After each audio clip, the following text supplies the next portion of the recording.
What if the answer to our modern crisis of meaning isn't found in the future, but in our past? Imagine a world where your word is unbreakable, where sacrifice for others isn't extraordinary but expected, where honor isn't just a concept but a way of life. The medieval knights, far from being mere warriors in shining armor, created a moral framework so powerful that it still echoes through our collective imagination. But what if these ancient virtues aren't just romantic fantasies? What if they hold the very keys to reclaiming our fractured world? Picture this. The year is 1128. A gathering of knights sits in solemn attention as Bernard of Clairvaux, the influential Cistercian abbot, addresses them. These aren't just any warriors. They're the founding members of the Knights Templar, men who would soon take unprecedented vows, combining military prowess with monastic discipline.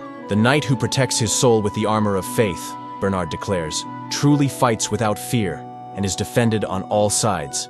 This scene marks a pivotal moment in Western civilization, when the brutal reality of medieval warfare began. Its transformation through a revolutionary code of conduct. The knight was being reimagined not merely as a skilled fighter, but as a moral exemplar.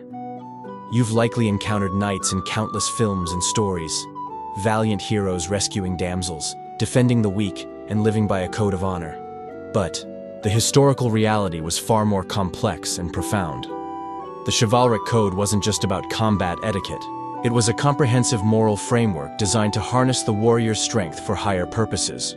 Ramon Llull, the 13th century Catalan philosopher, codified these ideals in his Book of the Order of Chivalry, writing, "The office of a knight is to maintain and defend the Holy Catholic faith." But he went further, explaining that a knight must maintain justice, protect widows, orphans, and the poor, and be loyal to his lord. This wasn't just battlefield conduct. It was a complete ethical system. Think about your own life for a moment. When was the last time you felt that your daily actions were guided by clear, unwavering principles? In our world of moral relativism and shifting values, we've lost something profound: the certainty that comes from living by a code greater than ourselves. The medieval knight faced extraordinary challenges. Imagine being a young nobleman in 12th century Europe. You've trained since childhood in the brutal arts of war. Your body bears the scars of countless practice sessions with sword and lance. You possess the power to dominate others through violence, a temptation faced by warriors throughout history. Yet the chivalric tradition demanded something revolutionary: that this power be channeled toward protection rather than exploitation. As historian Maurice Keene noted, chivalry represented the secular ethics of a martial nobility. It transformed the warrior class from mere fighters into guardians of social order. Consider the core virtues that define the ideal knight. Prowess. In battle, yes, but also loyalty, generosity, courtesy, and above all, honor. A knight's word was his bond, unbreakable even at great personal cost. His reputation wasn't built on wealth or conquests, but on his fidelity to these principles. When we look at today's leaders, in business, politics, or community life, how many would stake everything on their word? How many prioritize honor above advantage? The medieval emphasis on personal integrity offers a striking contrast to our culture of fine print disclaimers and strategic half-truths. But here's where our understanding of chivalry often goes astray. We romanticize these knights as perfect moral exemplars, when in reality, the code existed precisely because humans are imperfect. The chivalric ideal wasn't a description of how knights actually behaved. It was an aspiration, a North Star guiding them through moral darkness. As philosopher Alasdair MacIntyre argues in After Virtue, what made medieval virtue ethics powerful wasn't that everyone lived up to them perfectly, but that they provided a coherent framework for understanding moral failure. When a knight betrayed his lord or abused the weak, everyone recognized it as wrong because they shared common standards of excellence. A living tradition, MacIntyre writes, is an historically extended, socially embodied argument about the goods which constitute that tradition. The knights weren't static moral icons.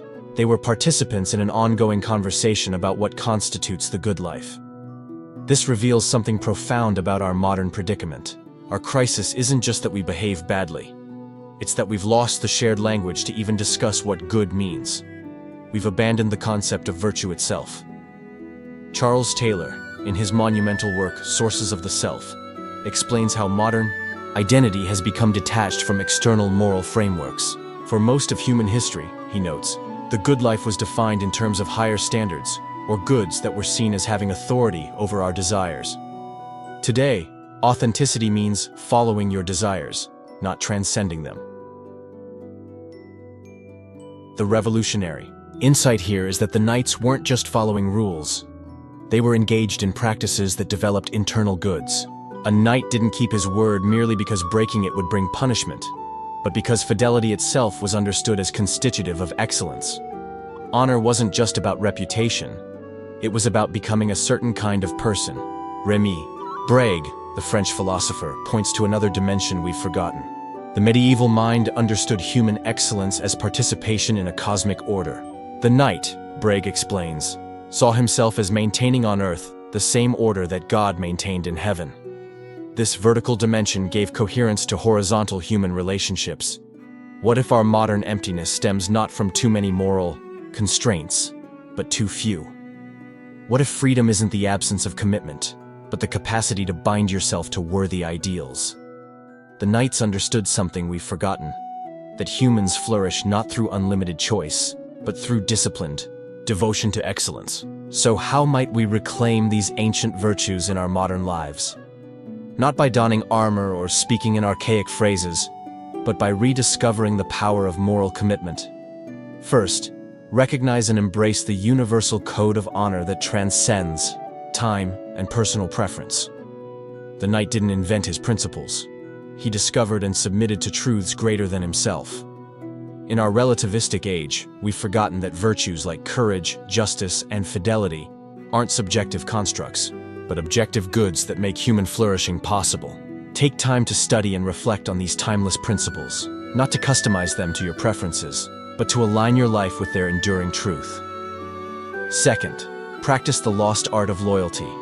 In our age of constant upgrading and networking, commit to standing by someone or something when it offers no immediate benefit.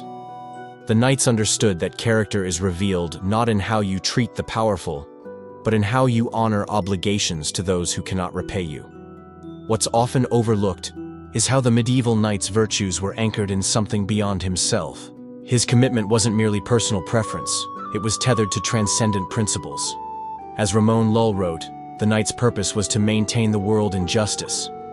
This connection to something greater gave meaning to daily sacrifices and difficult choices.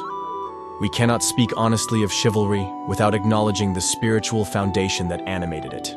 Faith was the invisible armor of the medieval knight, the force that moved mountains and shaped Western civilization for millennia. The paladins of old weren't merely skilled warriors. They were spiritual warriors whose devotion to something eternal gave purpose to their temporal struggles. For those who hold faith today, or those seeking it, the chivalric tradition offers a powerful template for integrating spiritual conviction with daily action. It reminds us that faith isn't merely private belief, but a transformative force that shapes how we move through the world.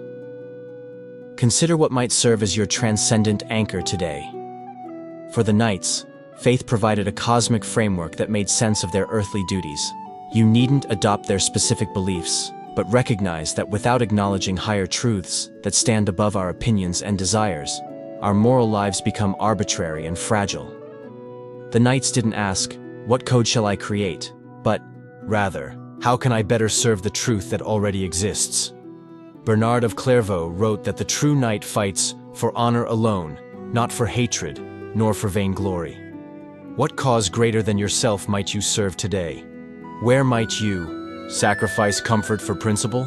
The knights understood something profound, that we find our truest selves not through self-expression alone, but through dedication to worthy ideals that transcend our individual desires.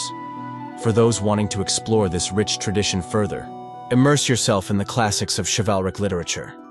The Song of Roland, which portrays the ideal of noble sacrifice. Le Morte d'Arthur by Thomas Malory, where Arthurian knights pursue both worldly and spiritual quests. Or The Book of the Order of Chivalry by Ramon Llull, a practical manual for the aspiring knight. These works aren't mere fantasies. They're windows into a moral universe that still has much to teach us. The world doesn't need more knights in literal armor. but it desperately needs people who understand that honor isn't outdated. It's essential. People who recognize that our greatest freedom lies not in unlimited choice, but in binding ourselves to worthy ideals and causes that give our lives meaning and direction. If you're ready to rediscover the timeless wisdom that built Western civilization and transform your modern life with ancient virtue, hit that subscribe button and join our quest. Together, we'll explore the principles that guided knights through darkness and can illuminate our path today. The code of chivalry isn't just history, it's a living tradition waiting to be reclaimed.